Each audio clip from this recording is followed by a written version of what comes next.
Hello everyone, welcome to another video. Today we're talking about slab comics or graded comics. So if I'm using an example of what would be a slab comic or graded comic, there are several companies internationally that do slab or graded comics. In the United States, the two main ones that you will probably most likely hear about is CGC and CBCS.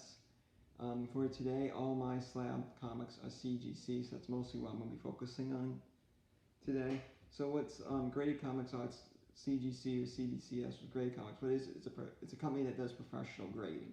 What they'll do is you send in the comics, they'll grade it for you. They can also do some various other things like trying to get out wrinkles or something. They'll do a press, and then after they grade it, they'll put it in this slab to try and lock in the grade. So the idea is when you get something like this, 7.5, after they grade it 7.5, they put it in this, so that way it will stay at the 7.5. So there are different, for CGC, there are different color labels. The one you'll see most of the time is the kind of generic one, is the blue label. They also have a yellow label, which you'll see one later on. That's for the signature series. That is used for comics that CGC has authenticated by witnessing the signature of a comic book creator to the comic, and then they'll go ahead and slab it, and they'll give it that yellow label. You also have a green label, which is called qualified. There's what they consider a noticeable defect with the comic, and if it didn't have that defect, it would have gotten a higher grade. So sometimes instead of giving the comic a lower grade, they'll give it this qualified grade.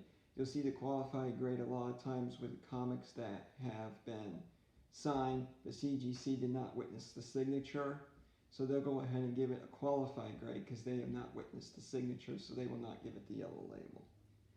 You also have a purple label, which is the restored, which means there's been some work done to the comic. It's had either been restapled or had some glue or color touch-up done to it. So you'll see that purple label, that means it's restored. The thing with restored comics is they're oftentimes a lot lower in price than what they would be without the restored label.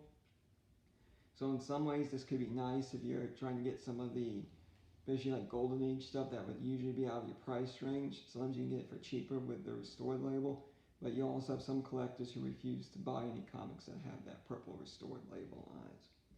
You also have what they recently introduced is called a gold label, which is for what are considered pedigree comics. These are comics that came out of very specialized collections, usually golden or silver age collections, where someone who has collected comics back in the day, they made this nice sizable collection. They kept the collection together for years and years before finally selling it.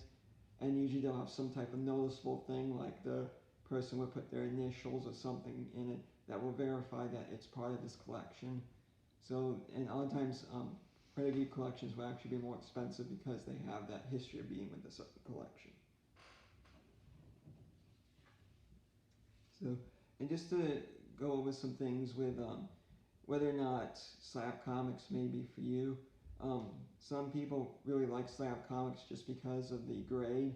It gives them peace of mind knowing that they're buying a comic at that grade. A lot of times before this, with when you were buying comics, especially something, say, online, you were very much beholden to whoever was selling the comic. And so the grading could be very more relativistic. Someone may grade something at a 9.4, while someone else may grade it, say, like at an 8.5.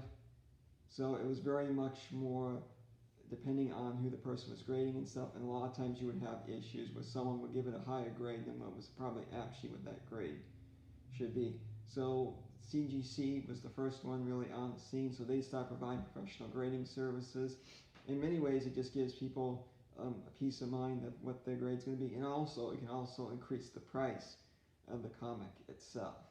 Because a lot of times, especially if you get something that's a key issue or a rare variant or something even from Golden Age, if it's slabbed and graded, you can usually get a higher price for it than it would be if it was what would be considered raw, which would be unslabbed.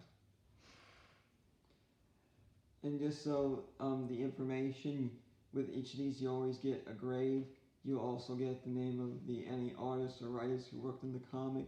You also, off to the one side here, will actually get any key issue information too. So any comics a key issue or something important happening in the issue, it will appear here. Like for this one, this is the first full appearance of Cole.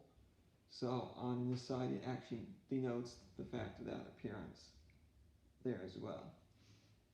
So, of course, some of the negatives with slab comics is, of course, price. A lot of times you can buy this stuff a lot cheaper raw than it would be graded. For graded, what you pretty much should do, you're paying for that authentication of what the grade is. Whereas with raw, you're a lot of times relying on your own experiences with looking at comics, your own eye, and also the seller you're buying from. If you're a more reputable seller that you trust their grading from, maybe that might be something more you want to look into instead of getting slabbed. Because slabbed is more expensive. You have to pay to have it shipped, you have to pay to have it slabbed. And so by the time you accumulate this cost, you're already talking about putting $40, $50 into an individual book just to get it slabbed. And then also with slab too, you don't run into this too much with some of the bronze, silver, and with the golden age, but with the modern books, you have a lot of collectors who refuse to buy anything that is a modern grade that's not like a 9.8 or a 9.6. Anything lower than that, they were usually not purchased. They're looking specifically for that 9.6, 9.8 to maximize the value and also the chance of profits from the comics. So if you get anything modern, with some minor exceptions like the first appearance of the Teenage Mutant Ninja Turtles, that pretty much sells for any grade. But for a lot of the more modern ones, unless you have that 9.8, 9.6, or some of those 9s, people will not buy it. So I do have a couple different examples here. So as you see, this is Creatures on the Loose number 10. As I mentioned, this is a 7.5, and it's the first full appearance of Cole the Conqueror. Next one I have is The Shadow number 1.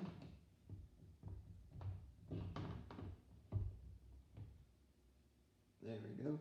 This is a 9.0. This is also a key issue. This is the first appearance of the Shadow in the DC universe.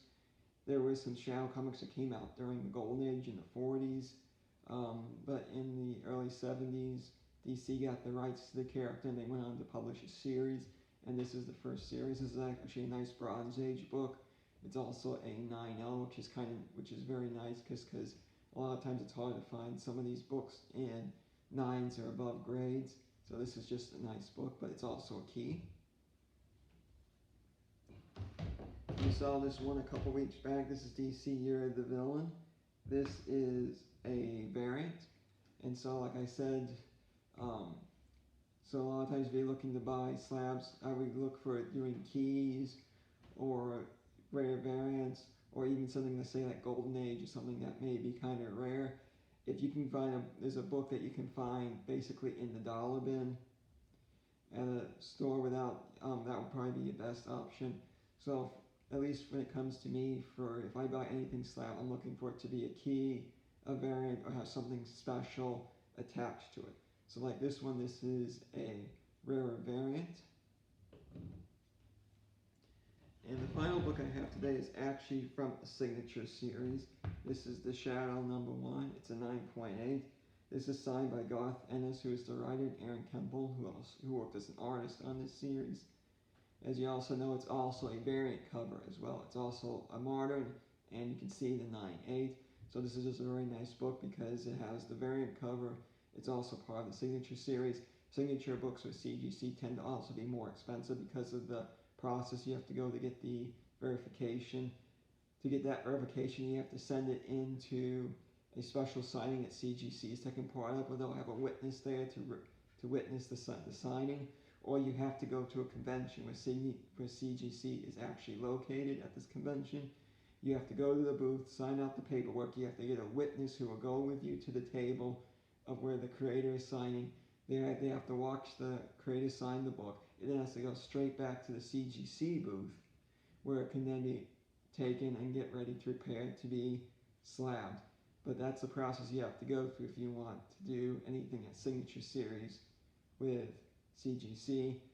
Another company, CBCS, is another reputable company that does grading.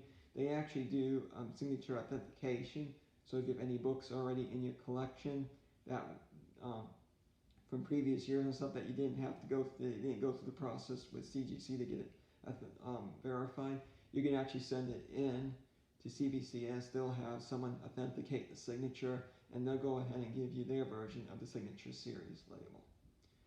So that's everything I have for today. Next week we're going to start looking at, for the next few weeks, we're going to start looking at different authors, different, well, I should say different writers, different artists, maybe some different events or different storylines and stuff that take place in comics. And so that's it for today. I hope you liked this video. If you did, just go ahead and give it a like, and I'll see you next time. Bye.